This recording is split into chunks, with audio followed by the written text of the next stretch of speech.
जय श्री गणेश। नमस्कार। मैं आचार्य संजय द्विवेदी। मेरे समस्त प्रबुद्ध दर्शकों का मेरे चैनल पर हार्दिक स्वागत है। प्रिय दर्शकों, आज मैं तुला राशि का माह 2025 जनवरी माह का मासिक राशिफल लेकर आपके सम्मुख उपस्थित हूं। जनवरी माह तुला राशि के जातकों के लिए किस प्रकार का रहने वाला है, किन किन भावों में वृद्धि होगी, इस समय में आप कितना लाभ प्राप्त कर पाएंगे, इस माह का कैसे उपयोग कर पाएंगे, यदि कहीं पर कोई समस्या है तो उसका क्या निराकरण है, संपूर्ण विश्लेषण मैं पूर्ण तरीके के साथ करने जा रहा हूं। प्रिय दर्शकों, इस राशिफल को आप अपने लग्न तथा राशि दोनों के अनुसार देख सकते हैं। अर्थात यदि आपकी तुला लग्न है अथवा तुला राशि है तो ये राशिफल आपके लिए। तुला राशि शुक्राचार्य की राशि है। यदि इस माह का हम आकलन करें तो प्रारंभिक समय से ही आपके द्वितीय भाव में बुध का गोचर होगा, तृतीय भाव में सूर्यदेव होंगे, पंचम भाव में शनिदेव का गोचर शुक्राचार्य के साथ ही चल रहा होगा। आपके षष्ठम भाव में राहु का गोचर होगा, आपके अष्टम भाव में गुरुदेव बृहस्पति होंगे, आपके दसम भाव में मंगल का गोचर चल रहा है जो कि अपनी नीच राशि में गोचर कर रहे हैं। इस माह का पहला परिवर्तन बुध का है। बुध जब 4 जनवरी को राशि परिवर्तन करके सूर्यदेव के साथ तृतीय भाव में गोचर करेंगे। 14 जनवरी को सूर्यदेव का राशि परिवर्तन आपके चतुर्थ भाव में हो जाएगा, जहां पर ये केंद्र के भाव में पहुंच जाएंगे। 21 जनवरी को मंगल अपनी नीच राशि से निकलकर आपके भाग्य भाव में मिथुन राशि में प्रवेश कर जाएंगे। इसी प्रकार से 24 जनवरी को पुनः बुध का राशि परिवर्तन आपके चतुर्थ भाव केंद्र के भाव में हो जाएगा। 29 जनवरी को शुक्राचार्य आपके पंचम भाव से निकलकर आपके षष्ठम भाव में प्रवेश करेंगे, जहां पर ये अपनी उच्च राशि में पहुंचेंगे, परंतु राहु के युति प्रभाव में होंगे। प्रारंभिक समय से ही यदि हम आकलन करें तो द्वितीय भाव में बुध का होना, सूर्य का तृतीय भाव में होना, शनि तथा शुक्राचार्य का आपके पंचम भाव में होना अत्यंत प्रबल स्थिति है, जहां पर आपके वाणी का बल भी अत्यंत विशेष होगा। आपकी लग्न भी अत्यंत बलवान है, आप बहुत सामर्थ्यवान होंगे, स्वास्थ्य समस्याएं कम से कम होंगी। यहाँ पर आपकी बुद्धि का बल अत्यंत श्रेष्ठ होगा, वाणी की चतुराई आपके अंदर होगी, कला क्षेत्र में एक अच्छा प्रयोग आप कर सकते हैं, कला क्षेत्र में एक अच्छा काम आप कर सकते हैं, एक अच्छा लाभ आप ले सकते हैं। नए अवसरों की प्राप्ति का ये माह है। इस माह में आप मानसिक रूप से, शारीरिक रूप से तथा आर्थिक रूप से समृद्ध रहने वाले। इस माह में आपकी प्रारंभिक समय से ऐसी स्थितियां बन रही जब आपकी इच्छाओं की पूर्ति हो सकती है, आपकी समस्याओं का निस्तारण होगा। आप जिस चीज के लिए प्रयत्न कर रहे थे, जिस चीज के लिए प्रयास कर रहे थे, उस कार्य की सिद्धि हो सकती है।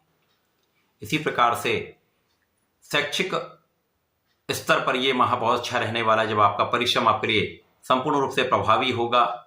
आप शिक्षा में बहुत अच्छा करने वाले हैं, अच्छे परिणामों की प्राप्ति का माह है।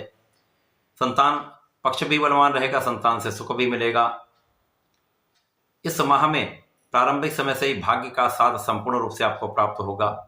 अब यहां पर आप परिश्रमी भी रहेंगे तथा आप भाग्यवान भी रहेंगे, तो लाभ की मात्रा कई सौ गुना बढ़ जाएगी। अब लाभ के स्वामी सूर्यदेव हैं जो परिश्रम के भाव में हैं, जहां से ये भाग्य को प्रबल कर रहे हैं। शनि और शुक्राचार्य का सीधा प्रभाव लाभ के भाव पर है, जिसके कारण ये विशिष्ट योग बन रहे हैं जो आपकी योजनाओं को सफल करने वाला है, आपकी इच्छाओं को पूर्ण करने वाला है, आपके परिश्रम का संपूर्ण फल देने वाला है। गुरुदेव भी आपके अष्टम भाव में होकर अत्यंत प्रबल हैं, जहां पर ये विपरीत राज्यों में होकर आपको विशेष रूप से प्रारंभिक समय से अचानक धन प्राप्ति का योग बनाएंगे। केवल यहाँ पर आपको मौसम के रोगों से सावधान रहना होगा, बाहर के खाने से बचिए। बाकी इस माह में गुरुदेव का प्रभाव विशेष रूप से आपको बलवान बनाने वाला है, आपके पारिवारिक संपत्ति से आपको लाभ दिलाने वाला है। पिता से विशेष रूप से आपको सहयोग और लाभ की प्राप्ति होगी तथा यहाँ भाई बहनों का भी संपूर्ण सहयोग प्राप्त होता है। परिवार के बीच में एक अच्छा समन्वय आपका होगा, परिवार के लोगों का भी सहयोग आपको प्राप्त होगा। तो ये समय आपके लिए अत्यंत विशेष है, सुख साधन वृद्धि का योग बन रहा है।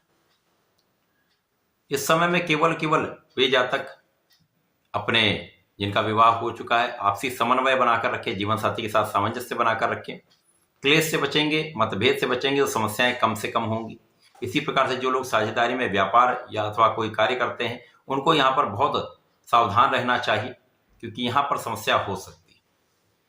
बाकी यहाँ पर धन वृद्धि, महाधन लाभ, महालाभ का योग निश्चित रूप से इस माह में आपको प्राप्त होगा। जब बुध का परिवर्तन तृतीय भाव में हो जाएगा, सूर्य के साथ बुधादित्य योग बनेगा, प्रबल रूप से महायोग है, क्योंकि भाग्य के स्वामी का भाग्य की पर दृष्टि का प्रभाव भाग्य को महाबलवान कर देता है। तो इस माह में आप महाबलवान रहने वाले हैं, कहीं पर कोई संदेह नहीं। कला जगत के क्षेत्र में जो जाता है कि उनको नए नए अवसर मिल सकते हैं। नौकरी में जो लोग हैं उनको नई नौकरी की प्राप्ति हो सकती है, बड़े अवसर प्राप्त हो सकते हैं, बड़े पद की प्राप्ति हो सकती है। यद्यपि कार्य क्षेत्र में नीच के मंगल है, परंतु कुछ समय इनका नीच प्रभाव प्राप्त होगा, कुछ समय ये नीच के भाव का प्रभाव देंगे। परंतु जैसे ही मंगल राशि परिवर्तन करके मिथुन राशि में पहुंचेंगे तो यहां से स्थितियां बदल जाएंगी। इस समय में जब तक मंगल आपके दसम भाव में है, नई प्रॉपर्टी खरीदने से बचें, क्योंकि वहां पर कुछ विवाद की स्थिति दिखती है। लोगों के साथ जिनके साथ आप कार्य करते हैं, व्यवहार करते हैं, वहां पर भी आपको बोलने पर कुछ नियंत्रण रखना होगा। सीधे बोलेंगे तो समस्याएं आ सकती हैं, सोच विचार कर बोलेंगे तो समस्याएं दूर ही रहेंगी। आपके अंदर ऊर्जा का प्रवाह होगा, ऊर्जा का सही उपयोग आपको करना चाहिए। इस समय आप अत्यंत बलवान हैं तो समस्याएं कम से कम होंगी, परंतु मंगल का लग्न पर पहली दृष्टि का प्रभाव है, थोड़ा सा सावधान रहेंगे। सही दिशा में अपनी ऊर्जा का प्रयोग करेंगे तो अत्यंत लाभ प्राप्त होगा। जब सूर्य का परिवर्तन केंद्र के भाव में दसम भाव में हो जाएगा तो यहाँ पर सूर्य और मंगल का दृष्टि संबंध बन जाएगा, तो मंगल की निर्बलता कम होगी, आपको यश की प्राप्ति होगी। परंतु यहां पर भी विवाद की स्थिति बनती है, मतभेद की स्थिति बनती है। जब मंगल आपके भाग्य भाव में चले आएंगे तो आपकी स्थिति अत्यंत प्रबल हो जाएगी। तो महाभाग्य का साथ भी मिलेगा, आपको कार्य क्षेत्र में उन्नति की प्राप्ति भी होगी, विवाद भी समाप्त होंगे। यहाँ पर व्यय कुछ बढ़ेगा, आपकी यात्राएं में व्यय हो सकता है, आपके व्यापार के विस्तार में कुछ व्यय हो सकता है, आमोद प्रमोद में सुख साधनों को बढ़ाने में आपका व्यय हो सकता है। तो यहाँ पर किसी प्रकार की कोई कष्ट की स्थिति नहीं है। जब महाधन आता तो कुछ व्यय होता है। उसके पश्चात सूर्य और बुध का महायोग आपके केंद्र के भाव में बनेगा, जो कि चतुर्थ भाव सुख का भाव। तो महासुख, महाधन, महालाभ का आप अर्जन करने वाले हैं। भूमि भवन वाहन का संपूर्ण सुख आपको प्राप्त होगा। प्रॉपर्टी आप बना सकते हैं, घर बना सकते हैं, वाहन ले सकते हैं। तो एक अच्छा समय आपके लिए ये माह देने वाला है। लोगों का सहयोग प्राप्त होगा, विशेष रूप से जो लोग राजनीति में हैं उनके लिए बड़े पद की प्राप्ति का अवसर मिलेगा। आपके कार्य क्षेत्र में, आपके राजनीति के क्षेत्र में आपके किए गए कार्यों से आपको यश की प्राप्ति अवश्य होगी। अब जब शुक्राचार्य जो आपके लिए पंचम भाव में है, ये षष्ठम भाव में जाएंगे, जो कि रोग ऋण शत्रु का भाव है। परंतु ये शुक्राचार्य की उच्च राशि है, जहां पर इनको इतना निर्बल प्रभाव प्राप्त नहीं होता है, परंतु राहु के प्रभाव में है। तो कुछ व्यय हो सकते हैं, यात्राओं में कुछ व्यय हो सकता है। विदेश में जो लोग रहकर कार्य करें उनके लिए अच्छा समय है। यात्राओं में आपको लाभ भी होगा। जो लोग विदेश से संबंधित कार्यों में हैं, व्यापार में हैं, नौकरी में हैं, विदेश सेवाओं में हैं, उनको बड़ा लाभ यहाँ पर प्राप्त होने वाला है। यहाँ पर स्वार्थी मित्रों से बचना चाहिए।